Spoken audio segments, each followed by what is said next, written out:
আপনি ক্ষমতায় গিয়ে জনগণকেই বাদ দিলেন, কারো কথা শুনলেন না, ডক্টর ইউনূসে শুনলেন না, আসিফ নজরুলও শুনলেন না। এটা তো হতে পারে না। তার মানে আপনারা মারাত্মক ক্ষতি করছেন। আপনারা গণমানুষের কথা না শুনে মারাত্মক রকম ক্ষতি করছেন এবং এই সময় বিভিন্ন বিপর্যয়ের জন্য আপনারা সিঙ্গুলারলি দায়ী। আমরা যে কাজ করি এটা মূলত বিভিন্ন গণমাধ্যমের মাধ্যমে আমরা করি এবং জনগণের চেতনা, জনগণের রাজনৈতিক লড়াই সংগ্রামের অভিমুখ নির্ণয়ের ক্ষেত্রে আমরা সকলে ভূমিকা রাখি।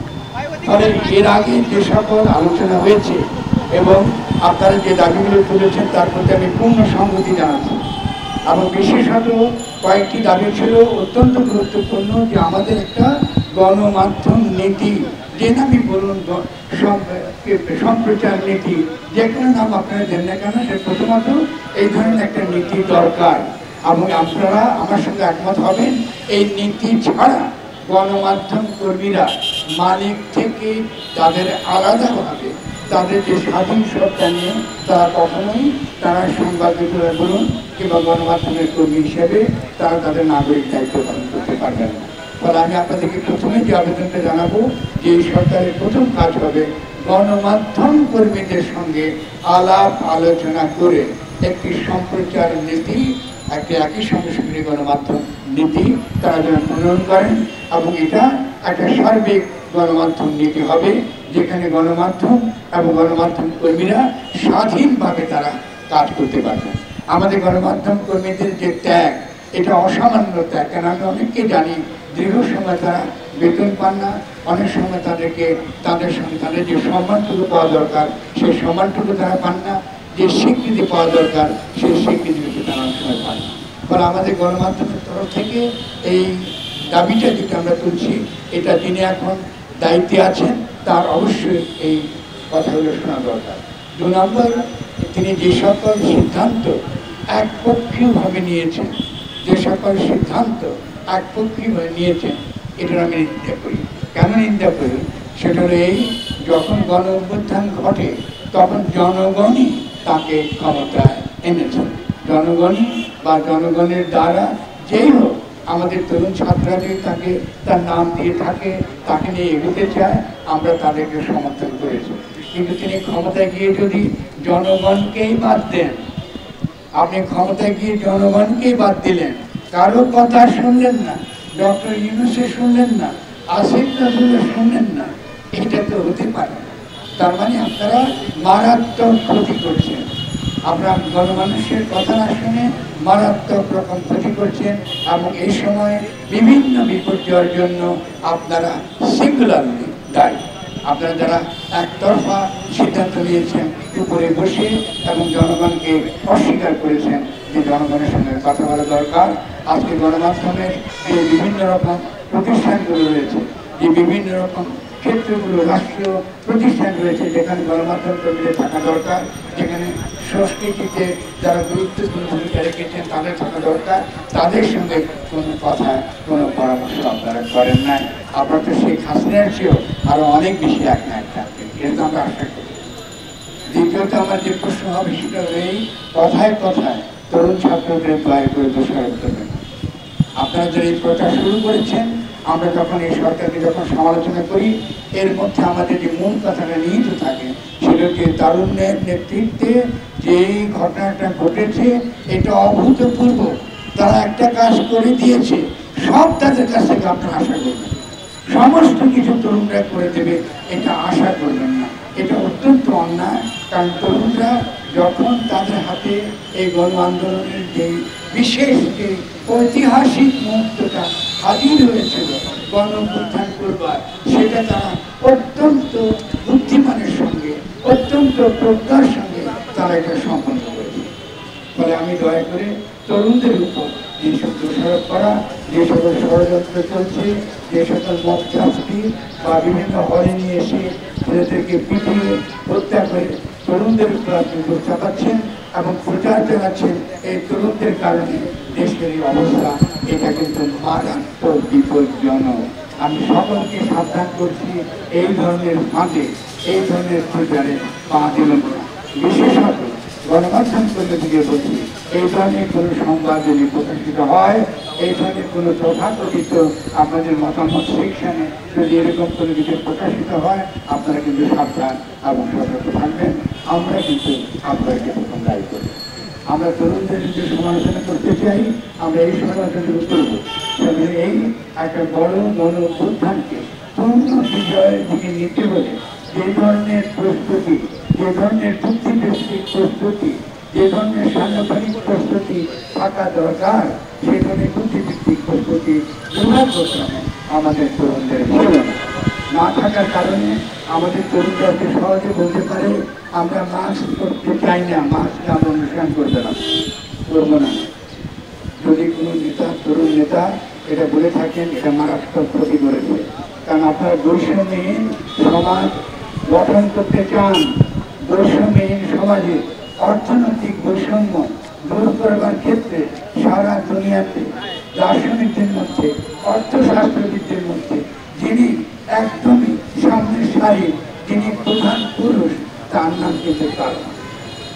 আপনারা তরুণরা যারা আপনাদের মধ্যে এই ধরনের ভুল চিন্তা দ্বারা প্রভাবিত, এই ধরনের ভুল চিন্তা দ্বারা প্রভাবিত, তাদেরকে কিন্তু আপনাদেরকে বোঝাতে হবে বৈষম্যহীনতা শুধু রাজনৈতিক অসাম্যকে দূরীভূত করে না।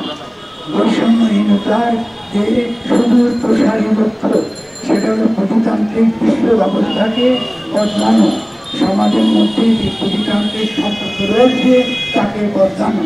ফলে তিনি বলেছেন আমি মাছকে মানি না বা মাছকে অনুসরণ করি না, তিনি বিপজ্জনক। তরুণদেরকে অবশ্যই তার সঙ্গে সাবধান হতে হবে। দ্বিতীয়ত, যদি আপনি বলেন আপনি লালনকে চান না, আপনি লালন পছন্দ করেন, বাংলাদেশে লালন কোনো পন্থা আনে নাই, লালন কোনো নতুন ইসলাম আনে নাই, লালন ইসলাম বিরোধী কেউ না।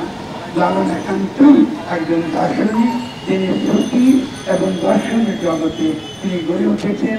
আমাদের সমাজের অনেকগুলো প্রশ্ন, আমাদের সমাজের অনেকগুলো আধ্যাত্মিক রুহানিয়তের প্রশ্নগুলো, জিজ্ঞাসাগুলো তিনি তুলেছেন। আমরা এটা মানতে পারি এবং এটা মানতে নাও পারি, কোন সমস্যা। কিন্তু এই কথাটা তুলে আজকে যখন মাজার ধ্বংস হচ্ছে, তখন আমরা বুঝতে পারি যে মাজার কেন্দ্র করে যে এখনকার যে ফ্যাসিস্ট হামলা হয়েছে, সেই ফ্যাসিস্ট হামলার ক্ষেত্রেও আমরা এই ধরনের অসতর্ক মন্তব্য, এই ধরনের অজ্ঞানতা প্রসঙ্গ মন্তব্য করে আমরা কিন্তু এটাকে উস্কে দিয়েছি। এটা কিন্তু ঠিক না, এটা অত্যন্ত অন্যায়। ফলে আমাদেরকে বুঝতে হবে বাংলাদেশের মাজার সম্পর্কে আমার নিজেরও যথেষ্ট সমালোচনা আছে। আমরা অনেকেই সমালোচনা করি, এর মধ্যে অনেক কিছু আছে যেটা আমরা মনে করে হওয়া উচিত নয়, কিন্তু সেটা তো হোটেলেও হয়, ধনীদের হোটেলেও হয়। বিভিন্ন রকম এই পুরো সমাজের মধ্যে তার যে নৈতিক আবদ্ধ হয়, সেই নৈতিক আবদ্ধের মধ্যে এটা নিহিত রয়েছে। এটার জন্য সিঙ্গুলার যখন আপনি মাজারকে যখন দায়ী করেন, তখন আপনি মাজার পাবেন। আমি খেয়াল করেন, যদি আপনারা গণমাধ্যমের দিক থেকে তাকাতে চান, আমরা যে অনুষ্ঠানটা করেছি মাজার ভাঙার বিপক্ষে বিরুদ্ধে, সেখানে আপনার জায়গাদের কথা শুনেছেন যে তারা একটা উস্কানিমূলক মন্তব্য দিয়েছে। এই উস্কানিমূলক মন্তব্যের দ্বারা আমরা গণমাধ্যমের ভূমিকাটা কীভাবে ফ্যাসিস্টদের পক্ষে কী করে বিশৃঙ্খলার সৃষ্টি করে, আমি তার একটা উদাহরণ আপনাদের দিয়েছি।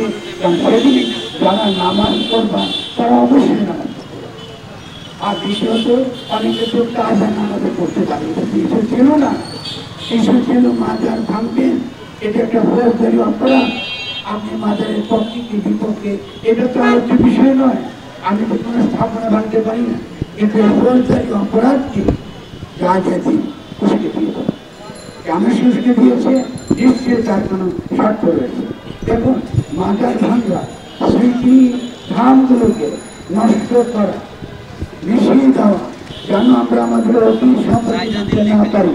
শাহপরা কিংবা শাহজালাল আমাদের এখানে ইসলাম প্রচারের যে ভূমিকা রেখেছে, এই ইতিহাস যদি আমরা মুছে ফেলতে চাই, যারা চায় তারা কিন্তু ইসরায়েলের নীতি এখানে অনুসরণ করছে। এটা একটা ইহুদিবাদী প্রকল্প এখানে বাস্তবায়িত করছে ইসলামের নামে। ইসলামের নামে আপনারা প্যালেস্টাইনের ইতিহাস দেখেছেন, সেখানে বিভিন্ন স্থাপনাগুলোকে ভেঙে দেওয়া হচ্ছে, যে সেইখানকার যে ইসলামী ঐতিহ্য, সেখানকার যে প্রাচীন যে ঐতিহ্য, মিল্লাতে ইব্রাহিমের যে সকল ঐতিহ্য, সেই সকল ভাবনা, সেই সকল চিহ্নগুলোকে গড়িয়ে দেওয়া হচ্ছে, সেগুলোকে নষ্ট করে দেওয়া হয়েছে। ইসরায়েলের তারা নির্দেশিত হয়ে দিল্লিতে ভারতের বিজেপি, ভারতীয় জনতা পার্টি একইভাবে বিভিন্ন যেসব রাস্তার নাম তারা নিজস্ব বলে দিচ্ছে, একইভাবে তারা বাবরি মসজিদ ভেঙেছে। ভাইয়েরা মনে রাখবেন, তারা কিন্তু বাবরি মসজিদ ভেঙেছিল। যারা বাবরি মসজিদ ভেঙেছে তারাই কিন্তু আমাদের বাধাগুলো বাঁচছে। ফলে এদের ব্যাপারে আমাদের সতর্ক হতে হবে এবং এদের সঙ্গে যারা সহযোগিতা জানাবার্তা জায়গা দিনে এদের সম্পর্কে সাবধান হতে হবে।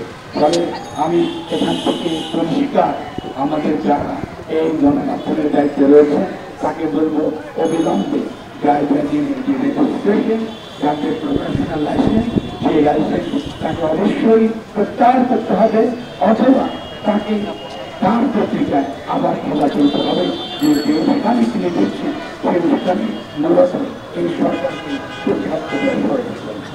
বলে আমরা মনে করি যে গণমাধ্যমের ভূমিকা অত্যন্ত গঠন করে আজকে তরুণরা দেশটাকে যেখানে নিয়ে দিয়েছে।